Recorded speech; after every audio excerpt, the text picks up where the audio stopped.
everyone, and welcome to our weekly news wrap-up for today, the 21st of December, 2024. Here we discuss all the gaming news of the week, but today we'll be discussing the gaming news from the last, 2 weeks since we've last done this, Matt, I think? Yeah, we've been on a few different side quests We here have. and there. We've been uploading a couple things. Yeah. But yeah, so this will be our last one of the year and perhaps our last weekly news wrap-up forever. But we'll talk about that probably more. That's at the ominous. End. Yeah. That's is a meteor going to hit our houses Maybe. and end us all? Yeah, Is that perhaps that's why. Yeah, we've got insider knowledge on that. But yes, as usual, my name is Ollie. I'm joined by Matt, my good friend, who you can hear and hopefully see. And today we'll be going through and discussing all the major gaming news that has happened, which isn't a lot, honestly. It's been... Yeah, but we want to catch you up, man. We want to inform you, Well, the Game Awards that comes through the door. did happen, and there is currently Game Awards video up on the channel, so you can check that one out. I hope you enjoyed that one. Other than that, there wasn't a ton, but today, Matt, do you know what we're talking about? Do you have any idea? I don't. No. Okay, let's let go me inform through you. Okay, so we're going to be discussing an unreleased Lego video game pitch that leaked online back early December. That's big news. Massive news. Indiana Jones and the Great Circle released, and it's apparently good. Hence the name. Good. That's a relief. The Great Circle, so it must be great. Yeah, well, that's what they that's say. On purpose. The Game Awards obviously happened, and we'll talk about the winner of Game of the Year, which was announced at the show. What else? More songs again were added to Nintendo Music. I feel like we talk about this every week, but mate, we've got to have a Nintendo Music segment. We must. We've got That's what we're known for. It's not a Peanut Games Media news wrap up without a it. Nintendo But this one, Music I like segment. the games that were added here. I think they're good. They are good games. Worth mentioning, worth talking about. And it won't be a weekly news wrap up without mentioning Sonic. So we've put not just one, but two Sonic game related news in this episode, which includes an update to Sonic Shadow Generations, Matt's favorite game ever made. And I love it. In addition to that, reviews for Sonic the Hedgehog 3 have come out, as that has released hot off the presses in the US. Yes. It's not out here, but we'll talk about how that movie's been received. But that's all for the show, but we'll get into it. We'll start with the Lego James Bond video game, which a pitch for which was leaked online on December 3rd, which featured various incarnations of the 007 character, including Roger Moore and Daniel Craig. And this was posted on X by Lego Game Museum, who claimed it was created during the tail end of LEGO Dimensions development period, which is a game you've played, Matt, haven't you? Wow.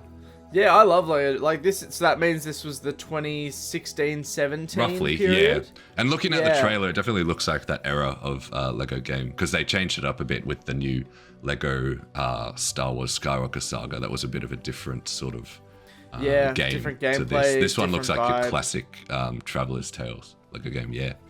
That's cool. Yeah. What do you think, Matt? What do you reckon? You're a James Bond head, so like, what's your? I love Bond, man. Yeah. This is I would have loved to see this, man. Like I get why it probably didn't get past the pitch stage. James Bond has the sex in it. It does. So maybe the sex not. and the guns. Just like Game of Thrones. But then at the same time though, like properties like Mission Impossible were in LEGO Dimensions. Oh, really? I did not know Mission Impossible. Yeah. So, yeah. What did you have? You had The Wizard of Oz. You had Sonic. Yeah, you had all Back sorts to the of things. Future. You had Back to the Future. Yeah. You had The Lord of the Rings. You had Jurassic World. You had Mission Impossible. So there were a bunch of different franchises. And on that, LEGO Jurassic World was a full-fledged game as well, and that has guns and stuff in it. That's true. Yeah. But I understand why the heads at LEGO maybe weren't so jazzed about LEGO James Bond. Mm-hmm. We have had some LEGO James Bond LEGO sets though. There was one came out a couple of years ago. It's his car, his Aston Martin, and it comes with I think it's Daniel Craig. I'm not sure, but it's just like a race. It's a part of their racing line or like their car line. So it's not a full sort of theme, but it's just like they've got Fast and Furious as well in that line. So it's just like famous cars from different mediums. But so maybe that's another reason why it wasn't picked up, is because there weren't any real exactly. 007 sets. That being said, like Wizard of Oz never had sets. Sonic at the time didn't have any sets. Back to the Future as well at the time, no sets. So yeah, like they could have done this, but again, James Bond is more synonymous with violence, I think. The other James Bond game that exists is a first-person shooter as well. So like GoldenEye. So it makes sense. And like this was said, Paul Hughes, who was the Lego Games tech director at the time, came out and said that the Lego group deemed the franchise not suitable for a Lego game and passed on the opportunity. So I assume that's because of the guns and the violence and the sex. But again, there are guns in other Lego things, but it's probably with those other. It makes sense, but at the same time, it would have been so cool to see this game. It would have. I'm such a big fan of James Bond. And it looks like from the trailer, they've got all the different eras of Bond as well. They've got You Only Live Twice, which is Sean Connery era. You've got Live and Let Die, which is Roger Moore, as you said. They've got The Living Daylights, which is Timothy Dalton. And they've got Daniel Craig, which seems to be like the Casino Royale levels in that. So yeah, I would have loved to see this, man, but you know. They could have done a tie-in to one of the Daniel Craig movies back then. What was coming out around that? Spectre, 2015, was that 2015? Spectre was 2015, and then No Time to Die got postponed like 3 times. Yeah, true. But like, I wish, like, I could see James Bond Lego sets coming out, and so hopefully when they do that, maybe they'll consider doing a game. But Lego games now are very like back then, like in the 2010s, they were pumping these out like once a year. Now they're spending like 5 years on a big franchise. They're taking like their time with it, and honestly, that's probably for the best, right? Yeah. Because look at the Lego, the start of the Skywalker That was a Saga. great game, in my opinion. Yeah. You 100%ed that game. I finished. That was like, I completely finished that one. Yeah, it was good fun. I remember I had COVID and I was just stuck at home, so I was just playing that nonstop. It was grinding it out like a true Lego fanatic. Exactly. Just as you can see by the shelf behind me. But because I don't know if they would make this sort of game now, because now that they're spending, say, like 5 years on a Lego game, would they spend that amount of time on a James Bond Lego game? They're probably more inclined to do, like, I think they're doing Harry Potter next, like something like that. Something more popular with kids and more suitable for Lego. So we may never, I don't think we'll see this ever, honestly, which is sad. Yeah. Which it sucks. But it could, like, it reminds me of like the Lego Indiana Jones games. It does, like and they were quite violent, honestly, as well. But they were geared more towards kids, I would say, than James Bond. But still, I guess you blur the lines, right, with this whole sort of escapist fantasy thing, where it's not whether it's geared towards kids or adults. Yeah. I mean, Indiana Jones these days, I'd say, is geared towards man-children, but that's not. Well, that's a whole topic. But I'm sure we'll get into that with the next Good item segue, on Matt. the news Thank bulletin. you. Thanks, that's why man. Matt's here. Honestly, he provides the greatest segues in the world. I keep things moving. I keep things going. Yes. So Indiana Jones and the Great Circle released on the 9th of December, which is about 2 weeks ago now. To raving reviews, so I'll read some of them now. Yeah. IGN gave it a 9 out of 10, which is surprising. They're usually the harsh ones these days. As well as GameSpot, they also gave it 9 out of 10. Games Radar, 5 out of 5.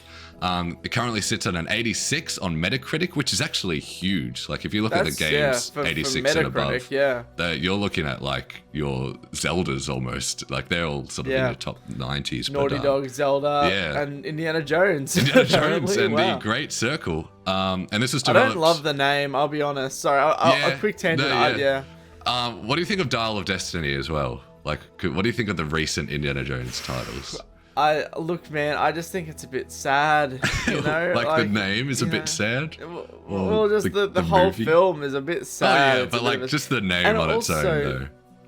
Oh, the Dial of Destiny. The name of Dial of Destiny is fine, but Great Circle. I like how campy and cheesy Dial of Destiny the title is, like the name of it. And the Great Circle, I think also, because it definitely feels like your like serialized television of what Indiana Jones is based on, of like the, like the 40s. Like Indiana Jones and the Great Circle. I don't know. It could be the name of one episode. Maybe I'm just nitpicking. Maybe I'm just being a bit of a Cinema Sins nitpicker right here. But yeah. Anyway, so go back to the reviews for Indiana Jones. That was what a else? tangent. Well, it was developed by Machine Gun Sorry, not Machine Gun. Machine Games. And Indiana wields a machine gun Indiana in the Jones game, and the Machine Gun. That would be a great game. That's it. And it's published by Bethesda. And this is a little synopsis that I've taken from Steam. It says, Indiana Jones and the Great Circle has you uncover one of history's greatest mysteries in a first-person single-player adventure. And you said not last week, in our Game Awards discussion. No, when was that? What were we talking about? Was it the Game Awards? Yeah, it might have been. How you wanted it to be third person because you enjoyed his silhouette. I don't know, just for that type of game, you got such lovely models of Indiana Jones. Why not put them to good use? But anyway. it seems like maybe the first person actually works. What is? Yeah. I'm not sure what the Machine Games has made. Have they made Bethesda games before? Don't know. Let's do some research. Oh yeah, Wolfenstein. So that'll be why. Oh, okay. So amazing. Wolfenstein, they're great games, and they're obviously a subsidiary. Aficionados in first person. Yeah, and they're like a subsidiary of Bethesda, so they're tight. So I guess it makes sense. Like Bethesda, they don't really make third person games, right? Yeah. Skyrim has a third person option. Yeah, I'm glad to be wrong in this case. I'm glad it's getting great rave reviews, and that we have sort of a new tentpole game for this year. I mean, like... yeah, finally. Yeah, even at the Game Awards, when they were talking about it, they got Harrison Ford, Troy Baker, and Todd Howard all together in their little Wi-Fi symbol stances. Yeah. But how short is poor little Todd? Oh, little boy, little Todd. Man. Great anyway, mind. but yeah, I will definitely be picking this up in the Christmas sales, Christmas rush. I am just waiting, probably same as you, just waiting for it to go on sale because it is $120 here in Australia still at the moment. Yes, we are broke 20-somethings. We cannot afford a $120 game. But even if it goes on like a 20% discount, it's still over like $90. So like that's what in my mind is a full price game. Still, I still haven't gotten around the new sort of pricing video system. Game pricing, man. Yeah, it's crazy. And look, I did see on X or Twitter that they have actually fully modeled out like animations for Indiana Jones in third person. So people have like hacked the game to be third person. Oh, I see. Yeah, okay. And so they found that he has like unique animations in when it is third person. Interesting. So we could perhaps be getting a new update where you can switch between Red Dead, right? Yeah, or because Skyrim, who is also Bethesda, but different Bethesda, Todd Howard Bethesda, that did that have third person at launch? I can't remember, but it was. I think so. It was first person. It's mainly first person, but I remember playing it on Switch and on the new on PC. They now have a toggle, but I can't remember if that was always there. So that if that was a new feature, it's possible that they could add that feature to this game. Yeah, that would be good. Yeah. That would be nice. Anyway, I'm glad this game is getting really good reviews. Yeah, absolutely. And I will probably be playing it in the new year. It's just great to have another big adventure game out again. I feel like it's been a while since we've had the resurgence of platforming adventure games. Yes, if you know what I'm saying. You can jump on I'm just watching the trailer. You can jump between planes as well.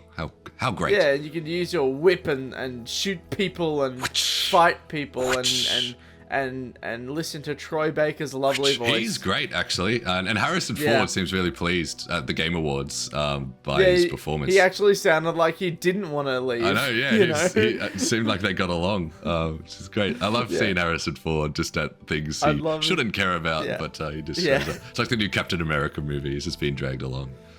He just does not want to be there. Yeah. I'm sure Troy Baker and Harrison Ford go bowling sometimes. They go to lunch. Yeah, and Roman. Yeah. Also, do you know why it's called the Great Circle? Actually, because we're talking about the name. Are you familiar? I'm sure the circle is pretty great. It's great. Well, it's because I only found this out recently when the game came out. It's because all the I think the game is like a globe-trotting adventure, and you go into different sites. And different ancient the buildings. World. The circle is the world. Yeah, well, apparently if, I don't know if this is true, but they say it in one of the trailers, if you line up all these, archaeological sites, it makes a great circle. Like a perfect circle. I don't know I don't know where they go. I'm trying to keep away from, spoilers, so I don't know where they go. Yeah, me too. So it might be the pyramids and the Great Wall and whatnot makes, a perfect circle or something. It's probably some old conspiracy Why theory. not call it the perfect circle then, Oliver? Damn. I'm Is sorry. it a great okay. circle? Is it a perfect circle? Is it a good circle? It's- What adjectives can we use to describe this circle? If the game was bad, it would be the bad circle. The negative That's it, circle. but it's not. IGN 1 out of Yes, 10 the circle. the 1 out of 10 on Metacritic circle. Yes. But yeah, looks like a good game. I will be playing. You will be playing. Yes. Another game I want to be playing is Astro Bot. Because we got together, Matt, you, me, and Daniel, our famous sound editor, got together and we watched Amazing the Game sound man, Awards, Dan. which went for far too long last Friday. And Astro Bot, which was nominated for Game of the Year award amongst many other awards, came home as winner of Game of the Year, in addition to 3 other awards, incling Best Game Kind of Direction. sweeped a little bit. What is Astro Bot sweep? Yeah. So Best Game Direction, Best Family Game, which it's the Nintendo award. Nintendo lost the Nintendo award this year, and Best Action Adventure. Better games. Yeah. You know? Yeah. And, wow. Well, look at that, man. It was nominated for Game of the Year alongside Balatro, Black Myth Wukong, Metaphor, ReFantazio, and Final Fantasy VII Rebirth. So, great job, Astro Bot, for winning Game of the Year. We were both fans of that game, I would say. Yeah, I've got it on my Christmas list, and I hope Santa delivers it to me. But I just love that a 3D collectathon platformer is getting the spotlight again. Absolutely, It's about time. You know, and it beat out Final Fantasy. It beat out Elden Ring, right? It's like, wow, you know, what a moment. Yeah. I think, and I love the dude's speech as well. I'm sure you'll get into it, but I loved how sort of that's right. how referential he was to not only PlayStation but also Nintendo and the Nintendo platforming scene. Yeah. And then also talking about the importance of platforming in the games industry, because without platforming, we wouldn't have a bunch of other game genres, right? They made games what they are, really. And that guy's energy was so good, and you can definitely tell it like translates into the game, I reckon, because it's such a fun. I haven't played it, but it's a fun-looking game, and it's such creative, a vibe. Yeah. It's what we need. It is fresh in comparison to Nintendo's output this year, in my opinion. You know. Yeah. Okay. Yeah. Like if you think about like Echoes of Wisdom, I'm sure space. it's a lovely game, but it is sort of similar to like the Link's Awakening remake. You're right. It has a similar vibe, you know. Whereas this is so fresh and so sort of innovative, you know. And the last time we had a game like this was like Mario Odyssey. Like nominated for Game of the Year was probably Mario Odyssey, which lost to Breath of the Wild. And it's been a while because every other game has been your, you know, AAA. I guess Astro Bot's kind of a AAA game as well, but your AAA, like, I don't know, very realistic, high budgets, high fantasy or adult game, more story-driven game. Men and whereas we're back to fun, gameplay-driven game sort of winning. Yeah, exactly. You know, Nintendo next year is there. Like, as soon as the Game Awards wrapped up, like Shigeru Miyamoto locked the door and was like, "Right, we've got to make the best game ever. Mario Odyssey 3. We're skipping 2.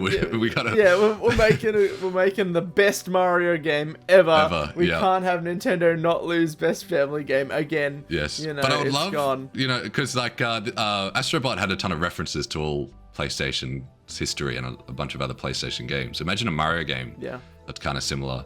Or like a Rob the Robot game, you know, just a complete rip-off. Rip-off Astro Bot with Rob the Robot. Mario references, Zelda references, you know, chuck it all in. I'd love that. Yeah. Let's get a 3D Ice Climbers or like, you know, that'd be cool. or like... I'd like Sakurai to revive Ice Climbers like he did with Kid Icarus. That would be Kid Icarus. That'd be cool. Yeah. Another Kid Icarus game. Get all these guys. Get on it. Get your legacy franchises together, Nintendo. We're getting on a tangent here once again. Yeah, that's all right. Well, look, I think I would like to talk about Astro Bot more in the future because I know for a fact that I'm going to play it and beat it because I love platformers. If they want to bring their last exclusive to PC, I'll definitely be picking that up. Oh my god. We'll see. How how comical is that? They literally an ad for last year where they had like all the PS5 exclusives. It had like Ghost of Tsushima, Spider-Man, Uncharted, Last of Us 2. Just irrelevant. They're all on PC. God. It's like, what are you doing, man? You know.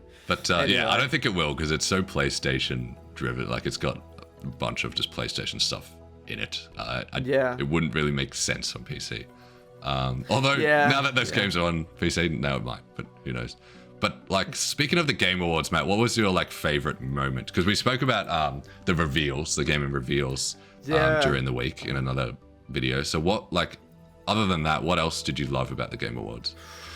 I think it was one of the better Game Awards ceremonies of the past couple of years. Yeah. Can I pick three good moments from the Game Awards? Let's talk about it.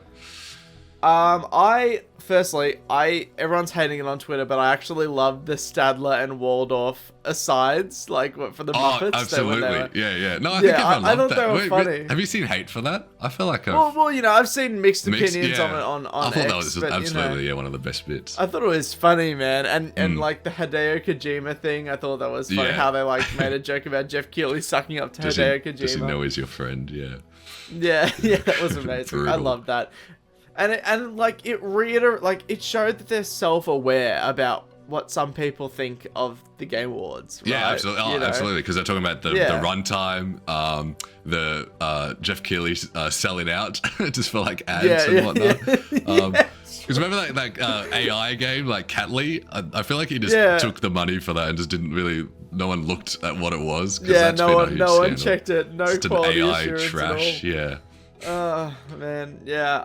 My second favorite part of the Game Awards was when they got Harrison Ford out. Yeah, that was mine. And that was a great moment. Yeah. But more internally, my favorite moment from that moment was when he just disregarded the teleprompter. Oh yeah, he was just like, I really want to know what happened. Yeah, there. Just like keep moving. I was like, what a legend. He does not give a single fuck about the teleprompter. It was just like, what a great game. And then he sort of looked at the teleprompter and it was just like, I don't know if someone like accidentally like left it there, like he was meant to scroll to the next thing. Maybe the audio cue operator fucked up or something. Or like, were they expecting Harrison Ford to talk a bit more about something, and because it's Harrison Ford, I don't think he knows where he is, man. I don't think he knows what he's talking about. It was definitely like, he was probably informed like 2 days ago and they flew him. Well, he lives in LA, I think, so he just drove down or something. I reckon. He just drove down in his little Honda Civic. He was like, you know, I guess I'll show up, you know, if I have to. Yeah, fine.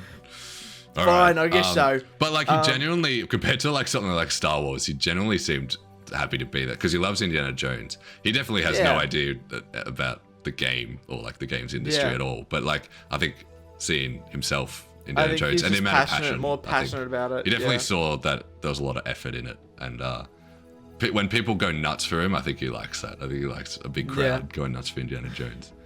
For something that isn't Star Wars, you know. I just hope someday someone's like, yeah, The Fugitive. Yeah, Expendables 3. Yeah, I love it. You know, all these like non-canon Harrison Ford movies. Yeah, American Graffiti.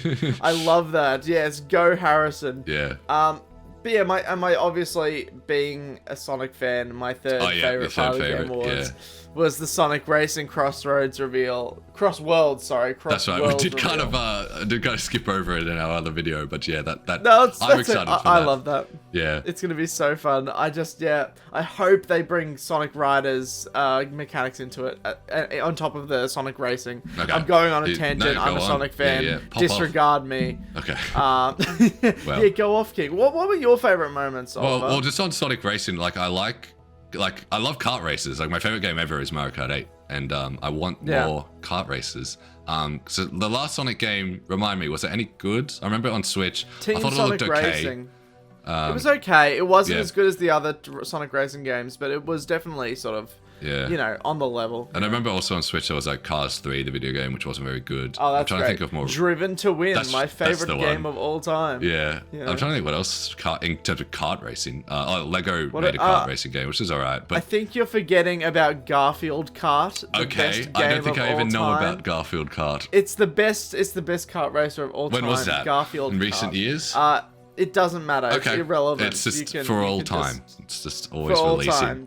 That's it. That's it. But yeah, I'm trying to think what I loved about the Game Awards. Harrison Ford, obviously. It's good to see. I did not expect that at all.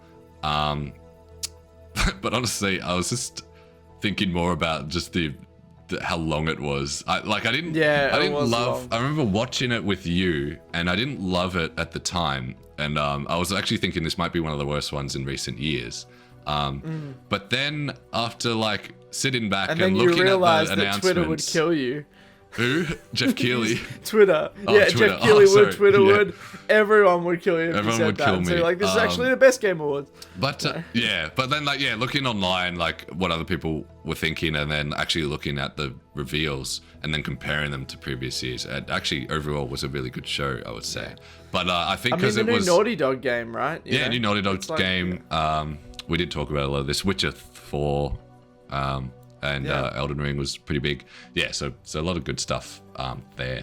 But like, I think this is the fourth time I've sat down and watched it fully without just looking at the highlights. And this fourth time in a row, I was just kind of sick of it. I think because it's a lot of it's still the same. Where you get it's still ads, mostly ads and trailers. Not enough Game Awards. I saw GVG, the Good Vibes Gaming. They made a video which was just the Game Awards, but just the Game Awards, and it was like 40 minutes. Oh. So I was like, you could have cut out 2 hours 50 from that show. Mate, they're doing a service to the nation. Yeah, they're cutting out all of the bullshit. Yeah, I wish that the Game Awards themselves would just upload maybe that version immediately after. Yeah, that would have been good. That would have been nice. But yeah, I'm sick of just seeing cinematic trailers for games. They should be illegal, honestly. I feel like it's false advertising half the time. Gameplay. We need the gameplay. Yeah, you know? Nothing stood out to me personally. Other than Naughty Dog game, that looks fun. Yeah. But I haven't played The Witcher, or Elden Ring, but those were big announcements. Those were pretty cool. I think the growing sort of realization I had is that, wow, I have not played any games ever. Yeah. But I'm aware of all these legacy revivals, Ninja Gaiden, Onimusha, Okami, the new sort of Team Eco game or whatever. Yes, that's right. Cool announcements. Yeah. Yes. What's his face was there from Breaking Bad? Aaron Paul. Sorry, Aaron Paul. Yeah. And Laura Bailey. Yeah. That was pretty funny. They did a little. It's a bit you'd sort of see at the Oscars, that sort of. Yeah. Thing. Right. Yeah. I guess they're trying to transition into that Oscar-y space. And this year they definitely had less celebrity cameos, like Hollywood celebrities. They only had Harrison Ford and sort of him. And Aaron Paul, I guess, yeah. I think that was it, because last time they had probably 10 of them, and it was just more Hollywood focused. For your information, they had the Muppets. They had That's true, but they're not real people.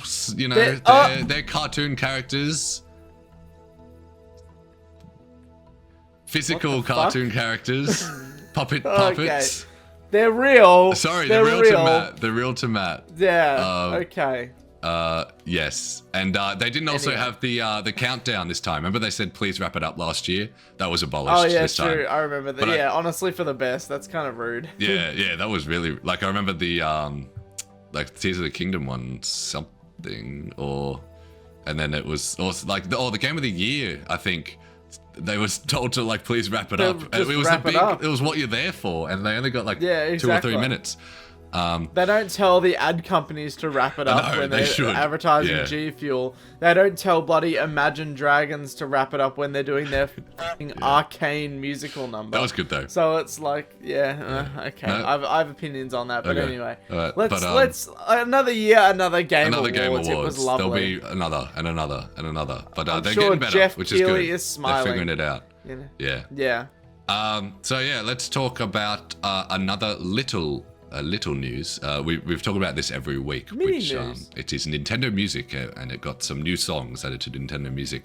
Matt doesn't have Nintendo Music, so I guess this is I'll just talk about this one. But I know of Nintendo Music, and that's what I can add of the to games. This content. Thank you, Matt.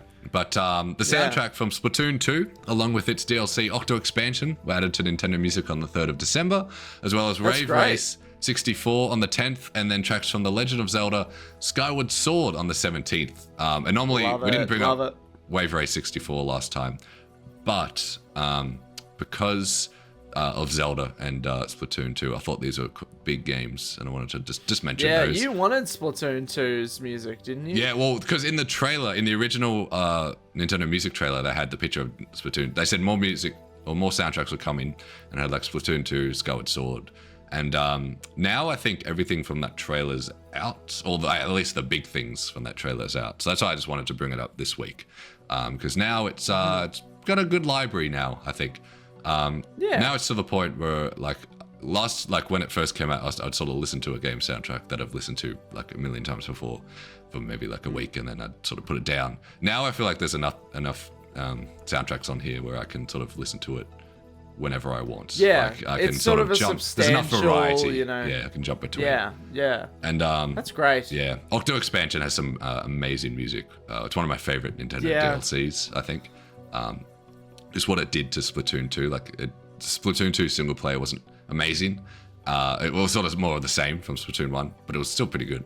And then Octo Expansion sort of changed the game, and the music is partly why. So that, like, if you haven't listened to that, I would check it out. The music from that is so poppy. Yeah. It's very weird. What would you want from future Nintendo music drops? Like any games in particular? Twilight Princess. I want Twilight Princess, Wind Waker. I'm trying to think. All the Zelda games. I want more SNES tracks. There's not many. I think there's mainly the Donkey Kong games on there. Like, I want Metroid, like Super Metroid, sorry. Mario, Mario Kart, Super Mario Kart. Mario RPG. Like, if you're into your chiptune sort of soundtracks, those are all really good. Oh, Link to the Past has some amazing tracks. I'd also love to have the Zelda, remember the anniversary, the Zelda 25th anniversary concerts they did? 25th and 30th they did. I'd love just those on there, like external media. I went to that when it came to Australia. Really? They did like a 30th anniversary concert. Sick. When was that? 2011? It was after Breath of the Wild came out. Oh, that was the 30th. It was the 30th anniversary. Oh, damn, that's awesome. I went to that, and it was awesome. It was great. It's a new factoid about you I didn't know. Yeah, it's just you're getting more Matthew lore with every episode. Fact. Every episode. A Matt fact. I would love to look. I don't know if it's on there, so correct me if I'm wrong, but I would love to see Super Smash Bros. Brawl that was the for next Wii one. U and Ultimate all on there. Or you pretty much just need Ultimate, because Ultimate has every song, I think, from the series history. Does it? I believe, but I think there's some stages that didn't return, so yeah, I'd love just all of them. Just every single Smash Bros. Soundtrack for all 5 games, that would be. The amount of music that would add. I know, that's like they have like 1,000 and something songs. I remember the data for that came out before Smash Ultimate, and people going insane. Like just the sheer amount of video game music. Smash Ultimate, like, probably has the greatest video game soundtrack ever. Like, just based on... it's so extravagant. Like, it's so good. It's cheating, but it probably does, arguably, I would say. It's an amalgamation. And also, I'd like to see them branch out. I mean, I know this is a stretch, but I'd love to see, like, the soundtracks to, like, Banjo-Kazooie or, like, maybe third-party... GoldenEye, Like, I hope Sega and stuff join in, like Konami. Yeah, exactly. Yeah. Because they're all on the Nintendo Switch Online service, right? Those games. True. Yeah, games you're right. Themselves. Yeah. So it's like, and obviously this is for Nintendo Switch Online members. Yeah. So it's not like there's not still some exclusivity there. Hopefully. I think it could be done. But anyway. Can be done. Matt thinks it. And also, where's Nintendo Land? I've said this every episode. I want the Nintendo Land soundtrack. Okay. Yes. I just know the main theme, but it must be good. Make it happen. Okay. I'm sick of it. Okay. I'm not really sick of it. Whatever gives us a reason to stop using the Smash Ultimate music player, I'm happy. Maybe that's why they haven't released it yet, because they want to keep money flowing from that. They want to keep that alive, because that's a beneficial feature, right? I mean, maybe look at that setup. Maybe a ton of people are listening to that. Yeah. That we just don't know of. Maybe. Hidden underground community. Look, Nintendo music getting so much better every week. Getting better. Love it. It was the last time we'll talk about it, but this is just a big update. So yeah. Yeah, we just want to inform you. And let me know, Matt, what does Sonic Shadow Generations, does that have a good soundtrack? It has a lovely soundtrack. Well, I can recommend like 3 songs right now, but I won't because we got to move on. Okay, we got to move on. No, we got to move on. Yeah. Did you know that Sonic Shadow Generations has received DLC? Did you know that, Matt? I did know that, but explain it to me anyway. I thought it was breaking news. This was released, Matt, by the way, on the 13th of December. And the DLC is based on the new movie, Sonic the Hedgehog 3, which stars Keanu Reeves as Shadow the Hedgehog. Yes, I'm excited. He's from Sonic, Shadow the Hedgehog. He is from the Sonic franchise. Hence why he's in the movie. Yeah. And he was also in his own game called Shadow the Hedgehog, where they wield guns and say the word damn. Yeah. And in pretty cool. Sonic the Hedgehog 3 movie pack, you can take on a new look as Shadow and play through a unique level inspired by the new movie Sonic the Hedgehog 3, featuring the voice of Keanu Reeves, included in the Sonic Shadow Generations Digital Deluxe Edition. So cool. Yeah, it's a cool edition. I think. Me gusta. I love this so much. I think it's like they wouldn't 10 years ago they wouldn't do this, you know, because it's like, oh, it's a separate world, you know. Sega would be lazy and they wouldn't do that. And now they've got the whole multiverse going on, you know. Exactly. And they've got Keanu Reeves to voice the character, which is crazy. And I've seen videos of it. I'm gonna get the digital deluxe for Christmas. That's my sort of goal. Goal. So please, someone. Please, it's my the Patreon can fund it. We'll put Matt's Patreon in the description if you want to donate to Matt buying the digital deluxe edition. Don't you already have the game though? I do, but this is just versions. For the digital deluxe edition.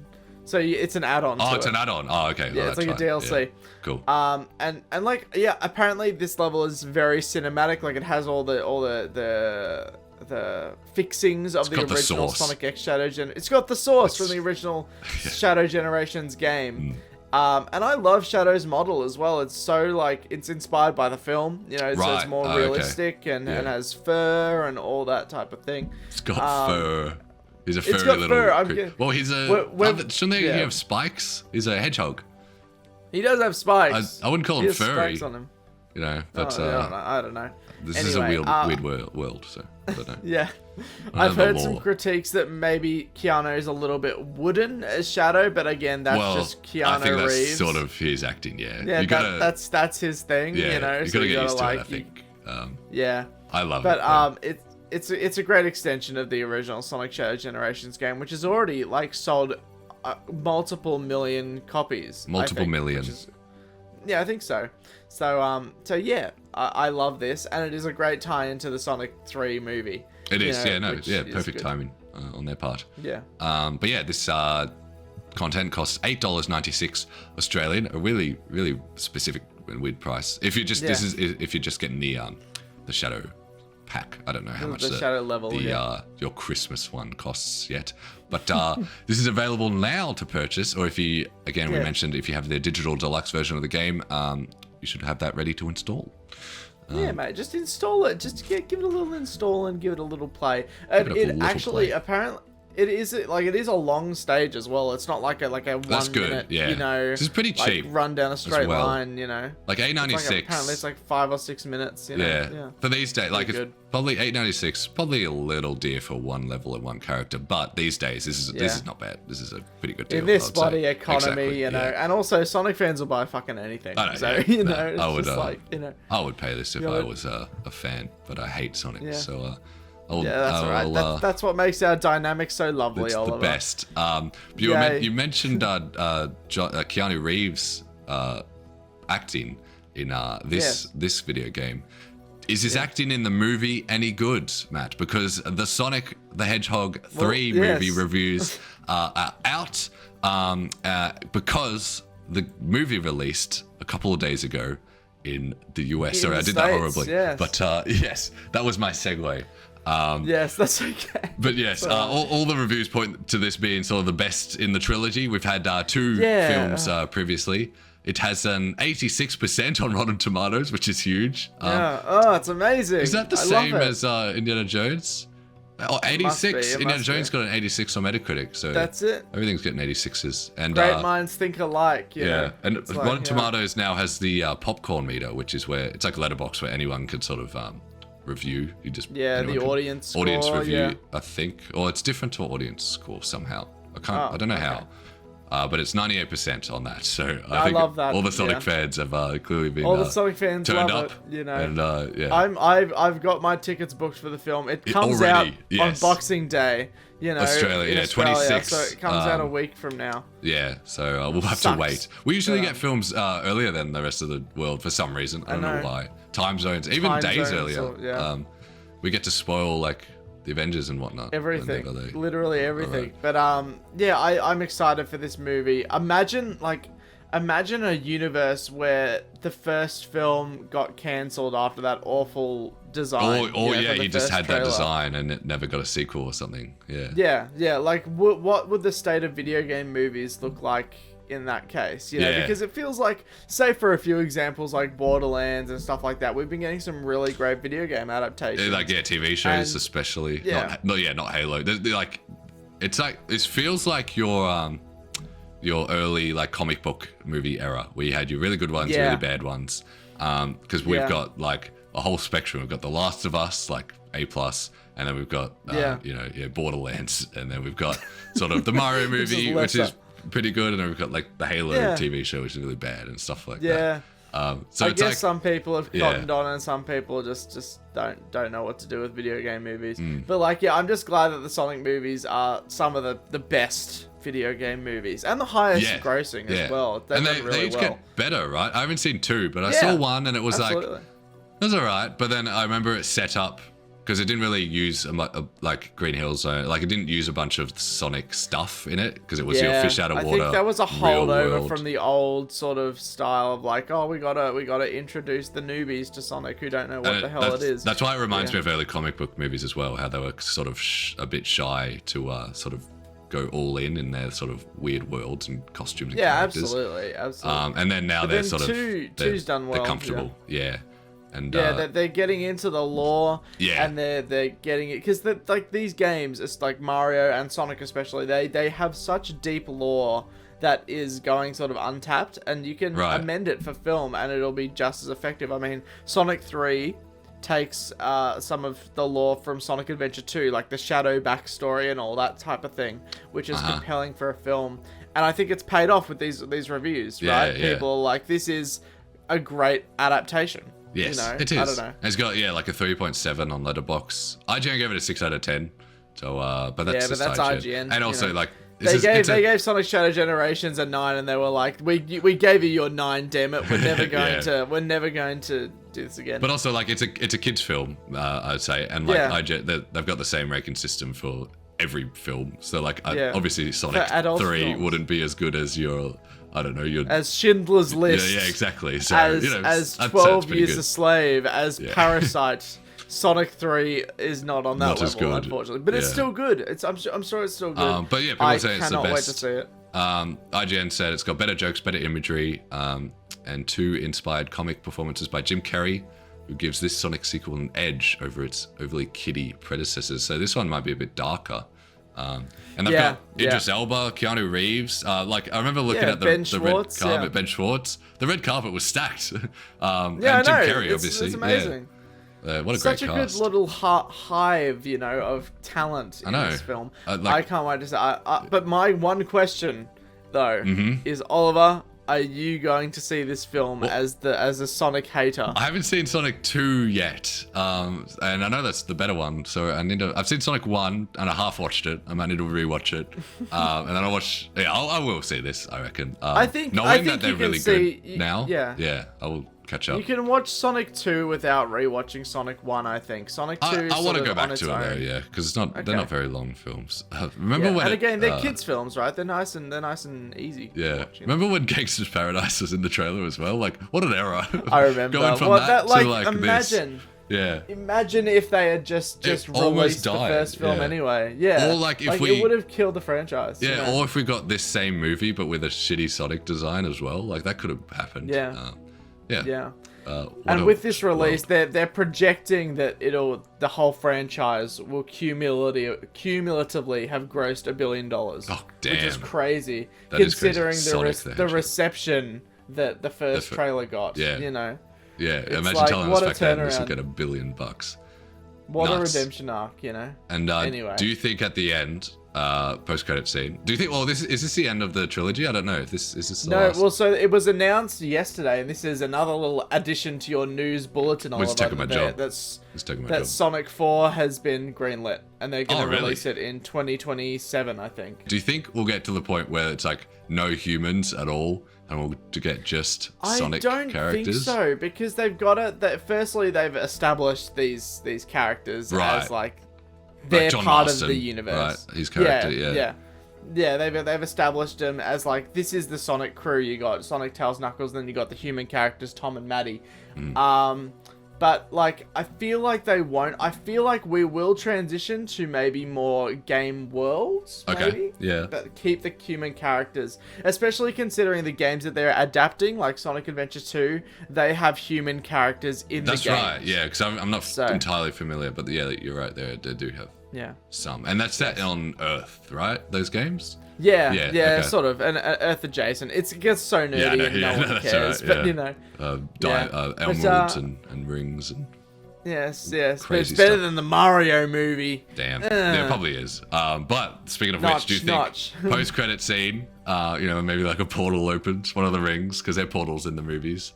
Do you think Chris Pratt will walk through as Star-Lord? No, as Mario. Yeah, I think. Well, I think Mario's going to come in, and then Pikachu's going to come in, and then the Illumination version of Link is going to come in, and then they're going to announce a Smash Bros. Movie for 2035. That's live-action Link. Well, exactly. Live-action Link. They're all going to come. It's going to be a Smash Bros. Movie. This is going to be a reveal of Link, Tom Holland Link. This will be at the end.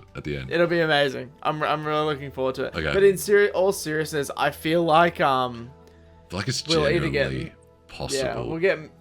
Exactly. Like if all of these characters play ball with each other, that's the thing. It's just like Well, the main thing that's stopping it is obviously Mario's animated, and they'd have to. So, but so is Sonic. Like they could make Sonic a little more cartoony and make Mario a little more slightly more realistic. Do like a Space Jam 2, and when they go into the Mario world, they change the animation style. Yeah, like that, exactly. You'll have to maybe then get rid of the humans, because I can't really see Illumination's Mario interacting with real people. So that, this is like, this is really stretching now if this is possible. Like, I don't know if this will ever happen. But like... Going in, I think maybe Sonic 4, the new movie that they've just greenlit, we could see maybe Metal Sonic. They could do the Sonic CD arc, or they could do, if they were really bold, they could introduce Silver the Hedgehog and do the Sonic 06 story, which I don't think they would ever do.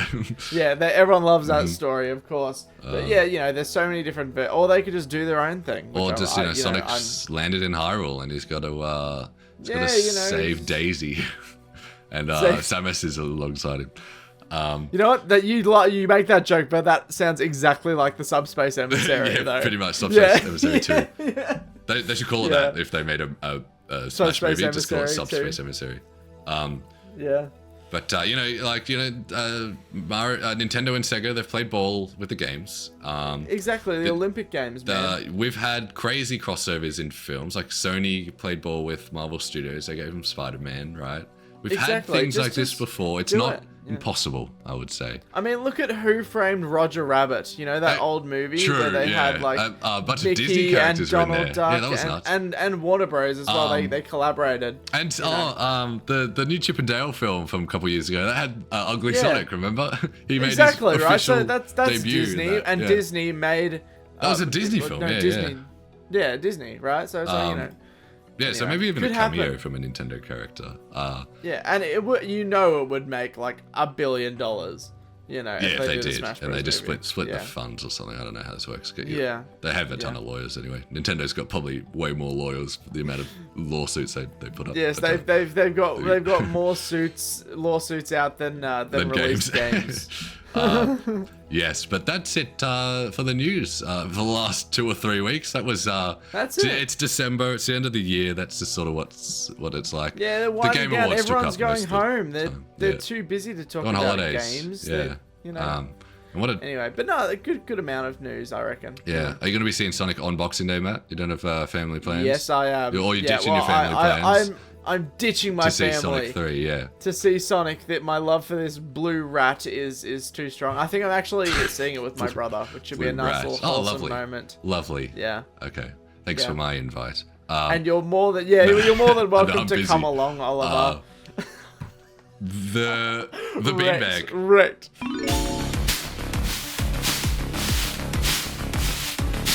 What have you been playing, Matt? In our last time since we did a beanbag segment, which was my goodness, it's been a lot, to be honest. Well, I started off by playing Super Mario RPG, the classic Super Nintendo game on the SNES Classic. I don't know if I mentioned that in a previous. I think you did. Beanbag. I think you did. Segment. But how's it coming along? Yeah, it's going well. I'm about maybe a third of the way through, maybe edging on a half. Yeah, wow. Yeah, I'm enjoying it. I love it. It is baby's first RPG, but that's good for me because I have never played an RPG before, so it's a good introduction. Mm-hmm. Also, the game, despite it being nearly over 30 years old, it's funny, man. It's a funny game. It's got a good sense of humor. Like I want Square to come back to the franchise, honestly. It's got that similar type of humor to like the Paper Mario games, where it's like got that sort of That's sarcastic. probably where they took it from. Yeah, I reckon. But how long? Do you know how long it is, Mario RPG? It's long. It's like 14 hours apparently. Oh damn! Okay. So I've played maybe 2 hours, the first 2 hours. So I thought I was maybe pretty far, but no, obviously not. Nope. Well, I looked on howlongtobeat.com and it said 14 hours, so it might be inaccurate, you know, because like your mileage may vary.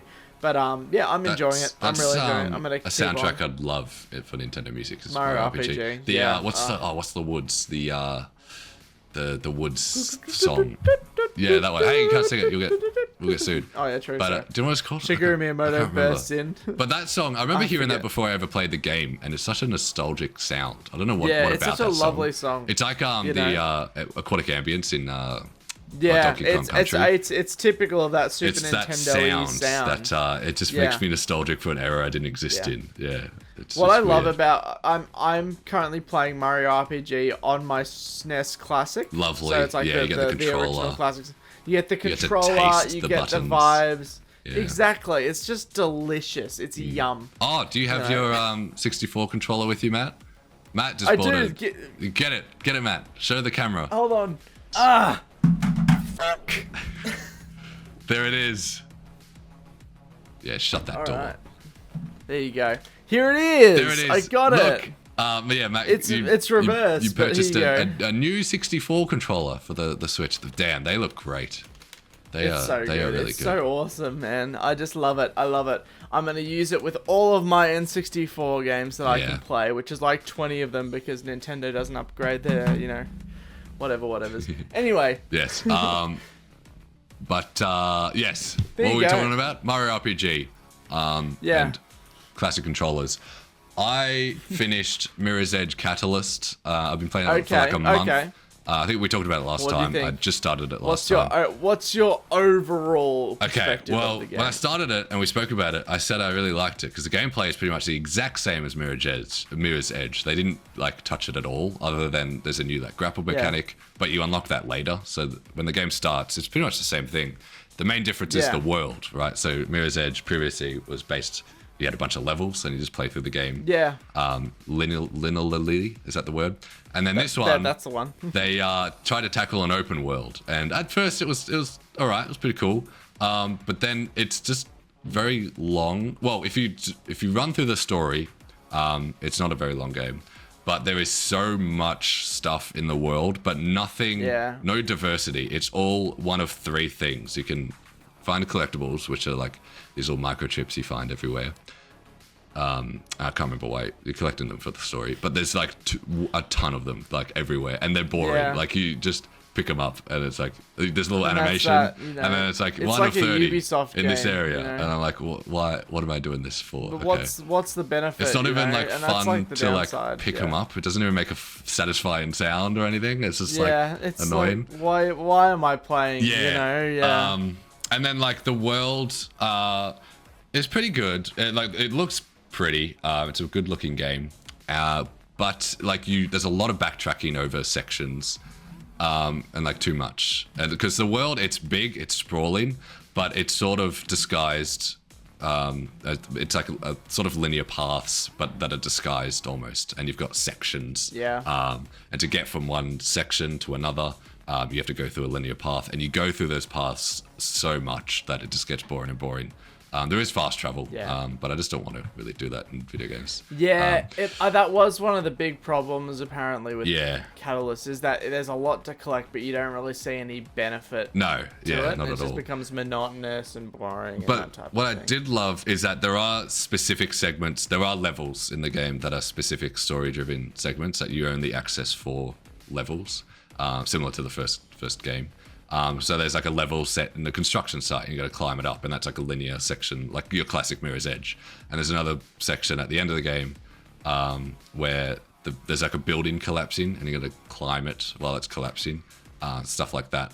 But some of these levels, like that building collapsing one, was really poorly put together. I think it was hard to see where to go. There was everything was made of glass, and there's no like variety in the map, and it was. I don't know. The level design wasn't the best, but overall, like, not terrible. If you liked Mirror's Edge, the original, which is a great game, and you just want more Mirror's Edge, the gameplay is the exact same. So, like, if you just want more Mirror's Edge, it's perfect. But you won't like it as much because there's a lot of weird stuff. I guess it's telling that they haven't made a third one, right? Yeah, and this one, it doesn't end. It ends on a cliffhanger. There's a big villain who... All right. I actually can't. I only just finished it. I think the villain dies. I can't remember. But but like you're trying to take down this big corporation, and at the end, it's like we made one step towards taking down this corporation. Join us next time, and we'll tackle them. And then like 10 years has gone by almost, and they haven't followed up. And nothing. Yeah. Nothing. But I will say, unfortunate. I would love a Mirror's Edge game with like a really cool art style, and maybe really like Prince of Persia, how Prince of Persia was like a 3D platforming game. It went 2D. Yeah. I would love that. Maybe not a 2D Mirror's Edge, but a game that's really artistic, like really maybe cartoony. Stylized. Because the original had these like anime looking yeah. cutscenes. Like make it really stylized. Not an open world. Maybe like 6 hours long. It doesn't have to be long. Just a really fun platformer Mirror's Edge. Yeah. Because obviously didn't do well, awesome. wasn't reviewed well. We probably won't get a sequel, but you could do a sequel story-wise, but just with a completely different gameplay and lower budget. Yeah. I would love for the That would be next awesome. one. Like Ukulele 2. Exactly, yeah. That's what I'm thinking. Like a lot of franchises are doing this.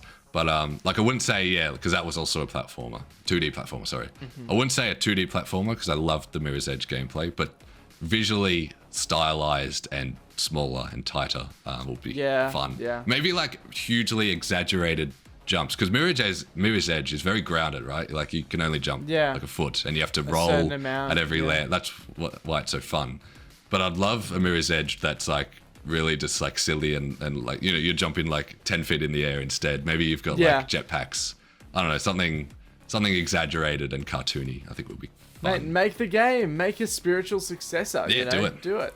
Do it. Get it going. But yeah, sorry, I went on well for Mirror's Edge, but finally done with that. Yeah. But yes, anything else? Anything else on your end? I sort of took a little break from Mario RPG just because it is like a very sort of dense game, and I decided to play Portal for the first time. For the first time, Valve game. Yeah. Yeah, this is my first Portal experience. Honestly, it might be one of my favorite games of all time. Of all time, the first Portal. It's nuts. Yeah, it's so fun. Yeah. It's so much fun to play, and like the physics and. Every level I completed, I felt like an absolute god, I'm like, I'm the smartest dude alive. Yeah. Even though millions of people have played this game, millions of people have finished the levels. My one complaint is that it's short as hell. It's only like 3 hours long. It was just a side project using assets from Half-Life, wasn't it? Half-Life, yeah. And then it released... Didn't it release with a game? I can't remember. Yeah, I think it came packaged with the orange box. Which is like that was it. It didn't have its own separate release until it became really popular. And then it got a sequel, which you should play. But it's like, amazing. I really want to play Portal 2 now because I loved the first right Portal. now. Yeah, I reckon. I will. I'll install it as we speak. But yes, that was great, and it's also my first ever Valve game. I haven't played any of the Half-Lives, any of that, all them. I remember for years hearing about Portal, and maybe like when I was a teenager, people would ask, "Oh, have you played Portal?" I was like, "Yeah, I've played Portal," and then I hadn't because I was like embarrassed to say I hadn't played Portal because I'd heard so much about it. It wasn't on the Wii U. Yeah, no, and then I was like, "Oh, I should probably play this because like everyone's."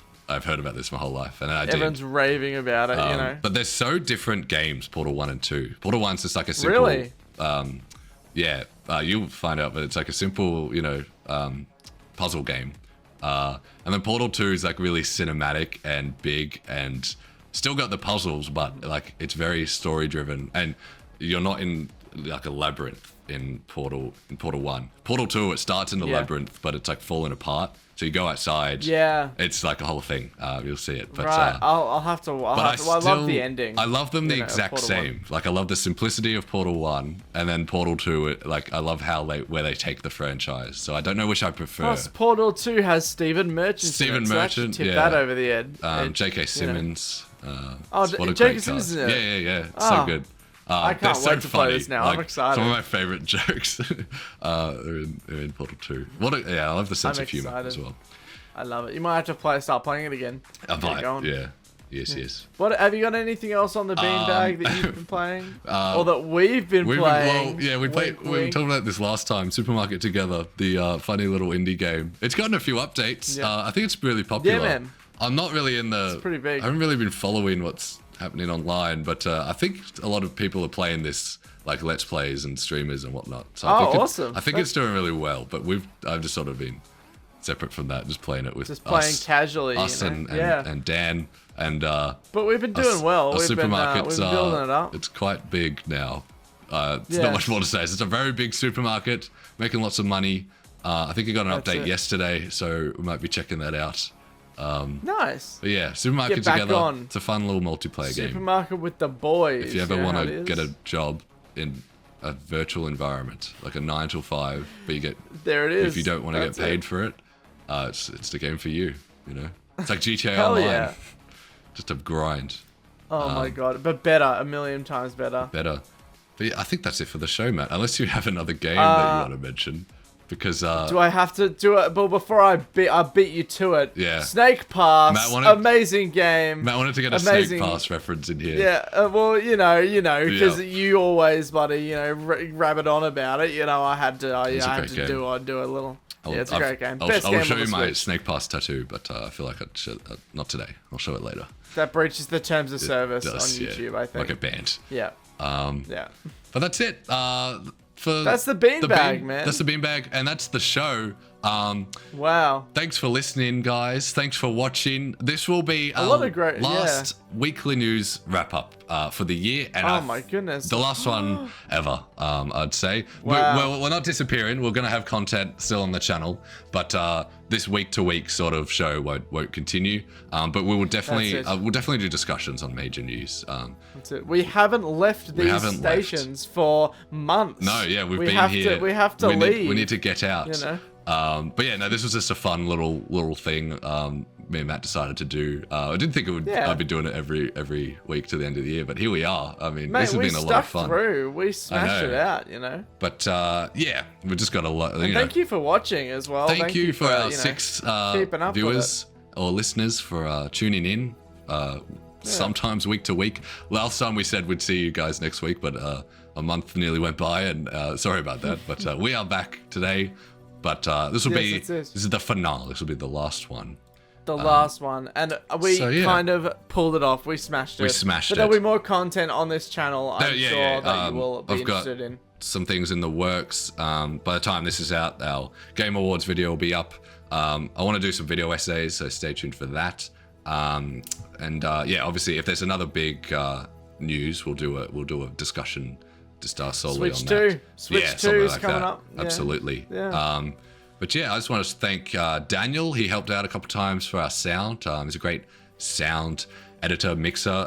If I can find his socials, I'll put them in the description.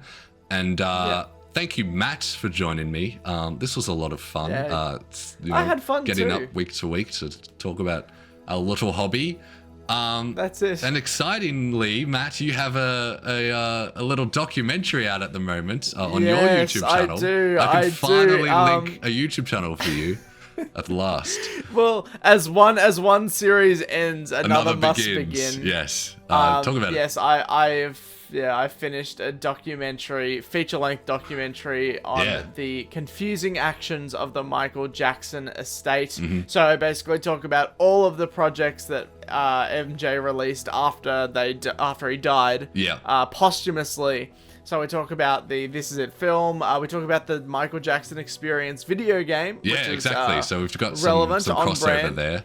Yeah. Yeah, and yeah, it's just a bit of fun. I talk about things and I complain and I make it funny, and there you go. I hope you enjoy it. So Matt, well, we're more than video games here. Well, Matt is, at least. You know, he's got other interests and hobbies, including. We all do. We're all layered, complex individuals. Exactly. You know? But I'll link that in the description. It's very good. I've watched the first 5 minutes, but I'll have to sit down. Watch it while I play Snake Watch Pass. the rest of the 2 hours Yes. while you play Snake Pass. Yeah, while I play, you know. Well, But yes, check that out. That'll be in the description. And Matt, where else can we find you? So Instagram, YouTube. Yes, you can find me on Instagram at matt_r.ob. You can find me at YouTube on Matthew Robertson. I think that's how you say it. And then Blue Sky at Matt Robertson 85. Yes. Yeah, who am I? Who cares? Yeah, where can we find you, Oliver? You can find me on Twitter. I think I might be deleting my Twitter. It's so bad on there, but it's at OllieDuncan_. And obviously, Peanut Games Media, if you want to keep up to date with us, obviously subscribe, please. So that sounds desperate. Subscribe. Please. If you want to see more of me and my good friend Matt. And Daniel, we'll do a video with Daniel eventually on something as well. Get him in here. And we are on YouTube, obviously. We're on Instagram and TikTok and Threads at Peanut Games Media. We're on Twitter at Peanut Pleb. That's all in the description. And that's it. We'll see you next year. Next year, 2025. 2025. The year of games. The year of GTA 6, Matt. Can you believe that? Oh my gosh, It's here. Can't wait. I genuinely can wait a little longer. The year of GTA 6. I can't believe it's this soon, honestly. It doesn't feel real, man. man. No, it's weird. It's a weird feeling now. It's this year. Cut to the game gets delayed until like 2027. I really don't think it will, but I hope not. Anyway, we'll see. We'll see. I reckon we'll talk about that when that comes out. But yes, stay tuned. Yes, thanks for watching. We'll be back next year. Until then, stay gaming. Enjoy your week. Cheers, guys. We'll see you later. Have a lovely holiday, everyone. We'll see you later. Merry Christmas.